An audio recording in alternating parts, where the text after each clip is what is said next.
何座ってんだよ。嫁は立っとくのが常識。親戚の集まりでお腹が張ってしまい座った妊娠9ヶ月の私のお腹を夫は蹴った。何のつもりだ。声色を変えて声をかけた義兄に夫はこう言い捨てた。うるせえな。入ってんのはどうせ女なんだから。夫はそのままニヤニヤ笑いながら自分の席に座った。その時、私の視線は夫の前で立ち上がったある人物に移った。その人物は座った夫に向かっていく。何？そしてそう言った夫に対し、次の瞬間、ある行動を起こしたのだった。私は渡辺玲奈、30歳の主婦だ。2年前に結婚した夫の慎太郎とは職場で知り合った。彼は私の会社の取引先の社長の息子で、次男だが会社の重役として勤めている。私は結婚を機に仕事を退職した。義母の言葉がきっかけだ。女は結婚したら家に入るのが当然。それに、せめて子供が3歳になるまでは母親が育てないと。どうやら夫の兄の妻、みやびが出産後も退職しなかったのが気に入らなかったのだそう。子供を保育園に預けて働くなんて、うちの会社が危ないと思われるじゃない。義母は頻繁に義士の悪口を言った。夫もそれに乗っかる。私にはわからない経営者家族ならではの事情があるのかもしれない。そう思った私は何も言えなかった。しばらくすると、夫は私を見下すようになった。働いてないんだから、家事くらいちゃんとやれ。帰ってきては、そう小言を言う。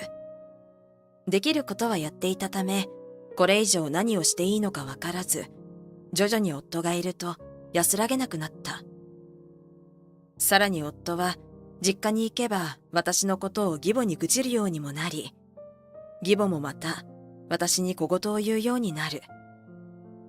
うちの嫁は役立たずばっかりね。そのため私は義実家を訪ねても小さくなるばかり。でも、まあ、龍太郎のとこよりマシね。あの二人はうちに寄り付きもしないんだから。なんて言われると、義実家と距離を置くことはできない。もしそんなことでもしたら、私だって何を言われるかわからないからだ。私はみやびさんよりはマシなんじゃないか。私はいつからかそう思うようになっていった。そう思うことで何とか乗り越えてきたのだ。そんな生活の中、私の妊娠が分かった。これには義父母も夫もとても喜んでくれ、私も幸せと未来への期待を感じ始めた。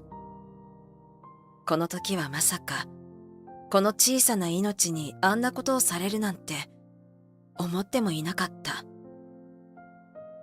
ある日、私は一人で夕飯の買い出しに行った。しかし、道中で具合が悪くなり、道端に座り込んでしまったのだ。大丈夫ですか？その時、声をかけてくれた人がいた。レイナちゃん！それは偶然にも義士だった。仕事が終わり、子供を保育園に迎えに行く途中だった義士は、わざわざ車を止めて声をかけてくれた。義母や夫から義士の話を聞いていた私は、彼女のことを信用できず、大丈夫です。と突き放したが、義士は堅くなに送ると言い、しぶしぶ乗車した私を家まで送ってくれた。キロ、義士は私の話を聞いて慰めてくれた。さらに彼女は食欲のない私のために差し入れを買って持ってきてくれた。久しぶりに誰かに優しくされた気がした私は、思わず涙ぐんでしまった。しかし、その日の夜、冷蔵庫を開けた夫は、その中身を見て眉を潜める。なんだこれ。山のように買って、金がもったいない。みやびさんが届けてくれたのよ。姉さんが？私はその言葉にうなずき、今日あった出来事をすべて話した。迷惑をかけたんだな、とか、ありがたいな、なんて言うと思っていたのだが、夫の反応は私の想像とはかけ離れたものだった。あの夫婦に借りを作らないでくれよ。どうして？助けてもらったのに、そんな言い方しなくても。つい私は意見する。すると夫は目つきを鋭くして私を睨んだかと思えば、おもむろにゴミ袋を取り出し、差し入れのゼリーや果物を次々捨て始めたのだ。その光景に私は目を丸くするしかなかった。母さんの意見を無視して働いてる奴の金のお世話になんて絶対になるな。夫はそう言った。夫の中では義母の言葉は絶対なのだろう。私はその言葉に返事をすることができなかった。その日以来、夫の私に対する当たりは以前よりも強くなった。どんなにつわりがきつくても、家事の手抜きをすると夫から小言を言われるのだ。それでも、夫のあの言動の手前、私は義士に助けを求めることもできず、必死に耐え続けた。時は過ぎ、つわりも落ち着き、赤ちゃんが女の子であることも分かった後、新年を迎えた。毎年お正月は、普段は顔を出さない義兄家族も含め、多くの親戚が義実家に集まる。事件はその日の夜起きた。夕飯の支度をするため、義母と義士と私は3人でキッチンに立つ。お座敷には私たちの他にも親族が集っていたが、一番大きな声で話していたのが夫だった。仕事も順調だし、レイナは俺や母さんの言うことをよく聞くし、人生順調だよ。それは私を褒めているのではない。義兄を下げる発言であることは誰の耳にも明らかだった。話を小耳に挟みながら大きなお腹を抱えて動いていた私は、やがて少しお腹が張ってきた。そんな私に一番に気づいてくれたのが義士だ。もしかして痛いんじゃないの？仕方ないわね。少し休んでなさい。そうして私はお座敷の隣の部屋の椅子に座った。大丈夫？すぐに義兄が声をかけてくれ、それから少し子供のことなど世間話をした。しかし、それを聞いていた夫は面白くなかったようで、不機嫌な顔をして立ち上がった。お手洗いにでも行くのかと思ったが、夫はそのまままっすぐ私のもとへやってきた。何座ってんだよ。え？次の瞬間、夫はあろうことか私のお腹を蹴ったのだ。強い力ではなかったが、思わず声が出て、私は椅子に座ったままお腹を抱えうずくまった。お腹の痛みよりもショックの方が大きくて動けない。大げさな。嫁は立っとくのが常識。母さんに働かせて自分はサボって、何のつもりだよ。慎太郎、お前こそ何のつもりなんだよ。義兄も声色を変えて夫に声をかける。うるせえな。入ってんのはどうせ女なんだから。いつかは嫁に行くし、会社の役には立たないしいいんだよ。俺は誰かさんみたいに嫁を甘やかすような不甲斐ない夫にはならないって決めてんだよ。嫁がだらしないなら、俺が正さないと。大体さ、兄さんは姉さんをコントロールできてないんだよ。好き勝手させてさ。そんな人が、将来社員をコントロールできると思う？父さんも考えた方がいいんじゃない？俺の方が社長向いてると思うんだけど。きっと母さんもそう思ってるよ。その言葉に、私はやっと夫の考えていることが分かった気がした。夫が義母の言葉をすべて肯定し、一緒に義兄夫婦の悪口を言っていたのは、自分の味方につけるためだったのだろう。長男である義兄に社長の座を奪われたくないから、義母の口から自分を社長にするように義父に言ってもらおうという魂胆だったようだ。そのために、私にまで義母に気に入られるような行動を強いていたに違いない。夫はニヤニヤ笑いながら自分の席に座った。その直後、私の視線は夫の前で立ち上がった義父に移った。義父は夫が座ったのを確認すると、入れ違うように立ち上がり、無言で夫に近づく。何？次の瞬間、義父は夫を思いっきり蹴飛ばしたのだった。これにはみんなが言葉を失った。夫もよろめいたまま何も言えず、目を白黒させた。お前には何も入ってないんだから、これくらいいいだろう。それに、子供が間違っているなら、父親である俺が正さないとな。義父はそう言い、さらに夫の胸ぐらをつかもうとする。父さん、落ち着いて！それを止めたのは、今まで散々馬鹿にされていた義兄だった。お前も言われっぱなしで悔しくないのか？義父は言った。しかし、義兄は笑ったのだ。全然。むしろ、かわいそうかな。はあ？だってそうだろう。社長の肩書きに固執して、家族も大事にできない。そんなに社長になりたいなら、どうぞ、慎太郎がやれば。その言葉に、夫は真っ赤になった。自分があれだけ欲しかった社長という肩書きを簡単に手放すような発言をした義兄に対して、負けたような気がしたのかもしれないし、さらにはかわいそうと言われて、恥ずかしさもあったのだろう。家族は協力、尊重するものだと思っているから、コントロールしようなんて思ってない。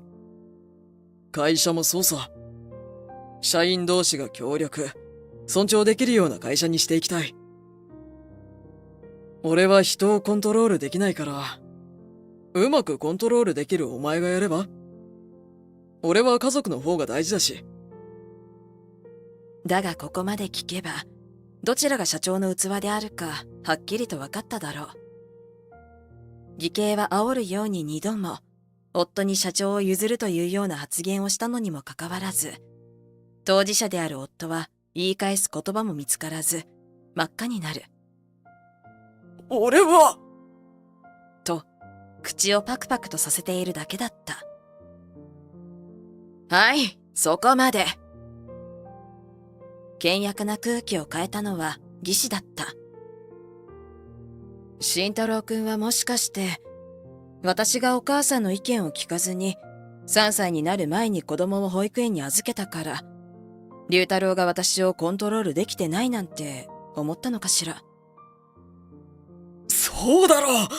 外からどう見えるかも考えないと。兄さんもちゃんと考えてるんなら、姉さんを働きになんて出さないだろう。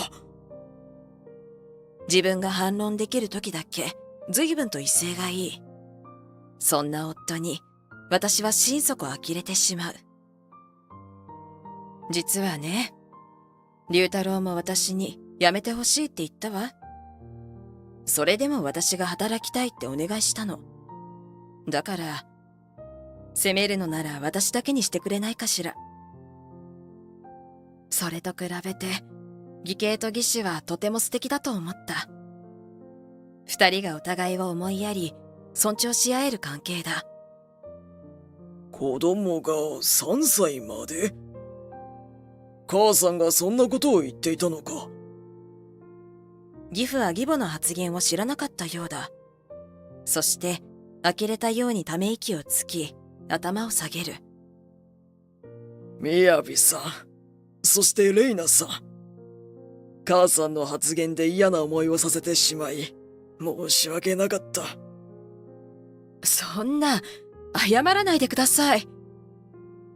特にレイナさんには、慎太郎のバカが、本当に肩身の狭い思いをさせていたと思う。本当に申し訳ない。人の目を気にせずに、私たちに誠心誠意謝る義父。むしろ義父は私たちを守ってくれたのに、謝ってもらうなんてこちらが申し訳ないくらいだ。いつの間にかお座敷に来ていた義母は、そんな義父の様子におろおろするばかり。私はただ。そしていたたまれない表情で、そうブツブツと言い訳をしていた。母さん、言い訳しないでくれ。義父は義母をそう叱ってくれた。義母もその言葉に、やっと自分の発言の愚かさ、そして無責任さが分かったようだ。みやびさん、君のご実家の会社には本当にお世話になっている。君がいないと会社が回らないことも分かっている。だから、公私ともども、どうぞよろしくお願いします。義父はさらに義士に向かって頭を下げた。だが、さすがにその発言の意味はわからない。私も夫も義母ももちろん、親族みんなが義父の発言にきょとんとした。父さん、みやびの会社のことは言わないでって言ったじゃん。義兄はそう言いながら笑い、続いて義士も困ったように笑った。どういうことですか？私は義士に声をかける。きっとみんなが同じことを思っていただろう。その期待に応えるように、義士は口を開いた。私の父、社長なの。龍太郎との結婚とは何も関係ないから、お父さんにしか伝えてなかったんだけどね。え？続いて義士の口から発された会社名に、一同はますます目を丸くした。それは義父の会社よりも規模が大きい会社で、さらには取引先でもある。義母も夫も義士の父親として彼に会ったことがあるが、まさか社長だとは思わなかったのだろう。義士はその会社で専務として働いているというのだ。さすがにその事実には、夫も義母も真っ青になった。今まで働いている義士のことを散々バカにしてきた二人。まさか自分の会社がお世話になっている会社の社長令嬢とは思ってもいなかったのだろう。二人は言い訳はおろか、謝罪の言葉すら口にできないようだった。今日のことではっきりと分かった。やはり会社を慎太郎に任せることはできない。そして夫は、とうとう義父に決定的な言葉を言われてしまった。家族を大事にできない奴が、社員を大事にできるとは思えない。夫は顔面蒼白になりながら、土下座をし、許しを請う。俺が間違ってた。もう一度、俺にチャンスをください。必死な夫を見て、義父はまたカッとなり声を上げた。謝る相手が違うだろうが。その言葉にビクッと肩を震わせた夫はよろよろと立ち上がり、私のもとへ近づいてきた。私はまたお腹に何かされるのではないかととっさにお腹を隠す。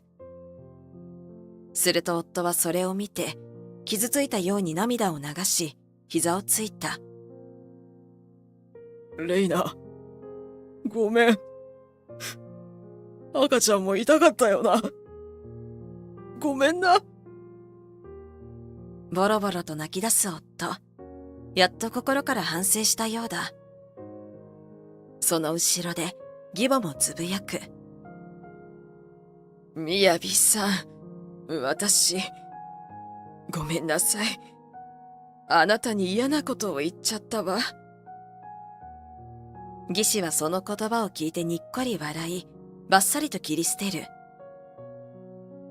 私よりレイナちゃんに謝ってください。私の愚痴を聞かされてプレッシャーになっていたはずですよ。お腹の赤ちゃんも全部聞いていたと思います。義母はその言葉にハッとし、私にも頭を下げた。レイナさん、ごめんなさい。二人が心底反省している様子が伝わってきて、私は義士と顔を見合わせて笑った。だが、義父はその謝罪では気が収まらなかったようだ。二人とも出て行け。今日は顔も見たくない。そう言って、義母と夫を部屋から退出させた。すごすごと退出する二人をみんなで無言で見送った後、義父が声を上げる。ほら、二人とも一緒にご飯食べよう。はい。そして私と義士はみんなに囲まれて楽しく食事をとった。義実家を訪れて初めて楽しい夜を過ごしたのだった。